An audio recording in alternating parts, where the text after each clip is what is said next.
Hello, and welcome to Wizardry, Gaslands build-off video. My last Gaslands video started with these 4 cars, resulting in this triple-axle tank missile launcher car. So, picking up where I left off, I'm making some teammates for the triple axle, and the first build is going to be all scratch built and spare parts. I started the build by repurposing tires from a previously disassembled car from another build. This is a quick and easy way to widen our stance or to make fatter, juicier tires. And we love fat, juicy tires, am I right? I wanted to salvage the motor, so I kitted away and I built up the engine compartment so the engine would sit on the top of the rear of the car, with the idea that eventually I would add on some spare parts that I could scavenge from other vehicles and Mad Max it up a bit. Additionally, I installed the protective cage to keep our anarchists safe as they wreak havoc on the open road. This little beast was going to need some hardware, and I thought that these olive forks, or whatever the hell they are, would make great spikes on this little rig.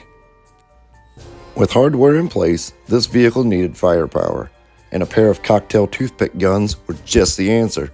Nothing fancy or elaborate, just a quick scratch build to add some flair and lethality to our little guy.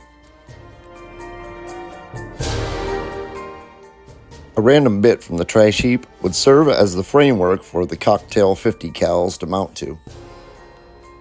It just needed some trimming, modification, and our little rig had some major firepower.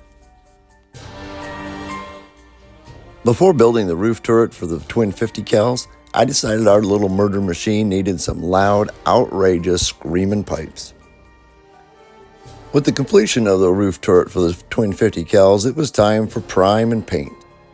I added kneecappers to the rims using toothpick tips off camera during my painting, and then it was off to vehicle number 2.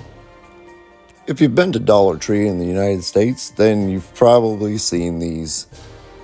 These Final Faction toys are meant to be for use with G.I. Joe type action figures, but I see Gaslands, Mad Max conversions written all over these packages.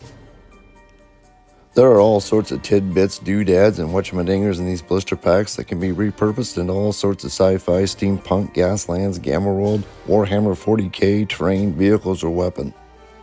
They are not high-grade plastic, but they are affordable and readily available, and that's why I chose them for vehicle number 2, kit bashing.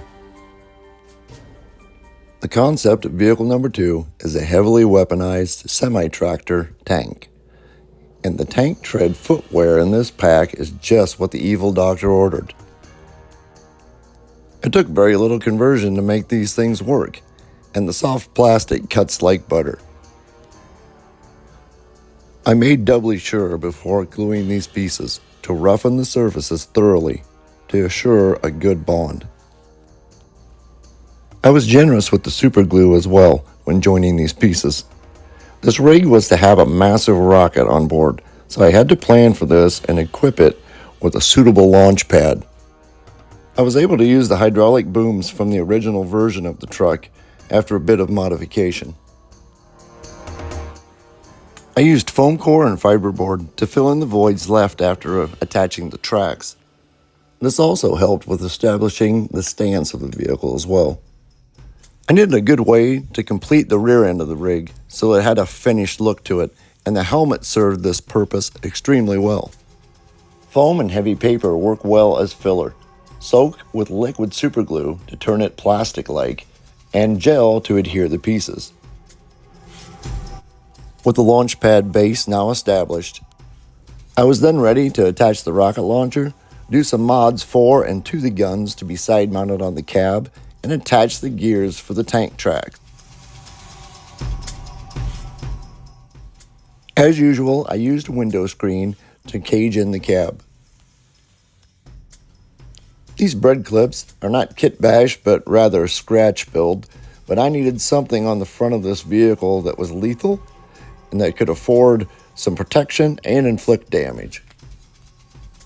With a small bit of modification, this monster had teeth.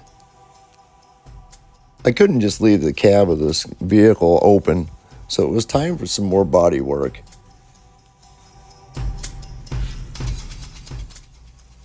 I didn't want just gears to propel this behemoth, so I cut strips of window screen to use as tank tracks.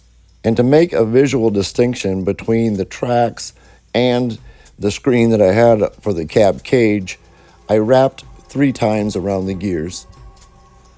And then to give a more solid appearance, I gave it a very generous coat of super glue. With that done, it was time to move on to the massive side guns on the cab. And then, off to paint.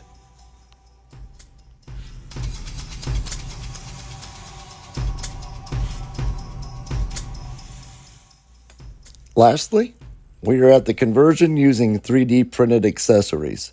The ones I'm using were supplied to me by Nightmare Landscapes and were designed by Sable Badger, and you can find them on Thingiverse. I do have one scratch build component on this car, a couple side gas tanks that I scavenged off another vehicle. I couldn't resist them. To attach the tanks, I first glued some heavy paper to the side of the car, then the tank to the paper to assure a very sturdy bond.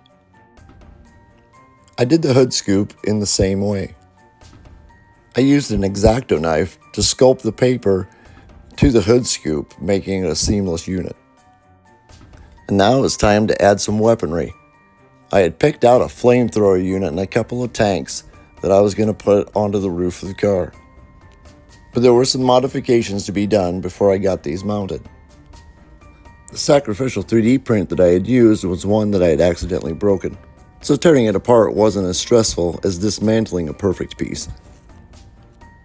As I put the finishing details on this car, I couldn't help but feel satisfied with the project overall. The scratch-built car was nothing extraordinary, but I felt it came together well and was a good representation of what a speed build could look like with whatever's on hand. The kit bash came out very well also, with the Dollar Tree action figure accessories fitting into the aesthetics of the build without feeling out of place. And of course, the 3D prints made the last build come to life in a big way. So all I really had left was put a paint job on this car, put a clear coat on it, some glamorous shots, and this video would be done. And then, that's when I ran into a little bit of a situation. As you can see, the last car turned out pretty darn decent. I'm liking the results. And the scratch-built car, it turned out pretty darn decent as well for what it is. But you may notice that there seems to be a little bit of white frosting on the top of the pipes. Right there.